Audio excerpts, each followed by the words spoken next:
Sardine lovers எத்தனை பேர் இருக்கீங்க? இந்த மாதிரி ஸ்டைல சாடின் செஞ்சு சாப்பிட்டு பாருங்க. சாப்பிட்டுக்கிட்டே இருப்பீங்க. ரெட் செஃப் குக்வேர் யூஸ் பண்ணி தான் இன்னைக்கு நம்ம சமைக்க போறோம். நீங்களும் ரெட் செஃப் குக்வேர் வாங்கணும்னு நினைச்சீங்கன்னா என்னோட டிக்டாக் ஷோகேஸ் செக் பண்ணுங்க. பேன் சூடானது தேவையான அளவுக்கு எண்ணெய் சேர்த்து நல்ல கைப்பிடி அளவுக்கு வெங்காயத்தை சேர்த்து நல்லா வதக்கிக்கோங்க. கூடவே காஞ்ச மிளகா, சாப் பண்ண இஞ்சி பூண்டு, தக்காளி, ஒரு கொத்து கருவேப்பிலை, இஞ்சி பூண்டு பேஸ்ட் எல்லாத்தையும் சேர்த்து நல்லா வதக்கிக்கோங்க. நல்லா வதக்கிட்டீங்களா? வதக்கின பிறகு கொஞ்சமா காஷ்மீரி மிளகா உங்க காரத்துக்கு ஏத்த மாதிரி சேர்த்துக்கோங்க.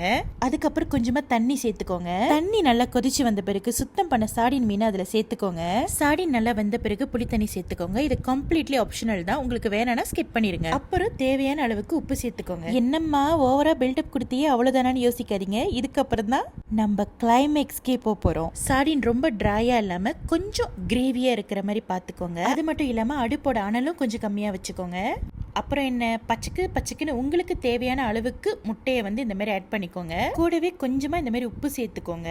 அப்புறம் மூடி போட்டு இந்த மாதிரி க்ளோஸ் பண்ணிருங்க. அந்த மெதுவான அனல்ல மெதுவா அந்த முட்டை வேகும். என்னடா பேன் ஒரு கலரு மூடி ஒரு கலரா இருக்குன்னு பாக்காதீங்க. நம்ம வீட்டுல எப்பயுமே கலர்ஃபுல்லான குக்வேர்ஸ் தான் யூஸ் பண்ணுவோம். அதனால மாத்தி மாத்தி யூஸ் பண்ணிப்பேன். இந்த மாதிரி ஓரளவுக்கு வந்த பிறகு கொஞ்சமா டார்க் சோயா சாஸ் சேர்த்துக்கோங்க. மறுபடியும் ஒரு நிமிஷம் மூடி போட்டு க்ளோஸ் பண்ணிருங்க.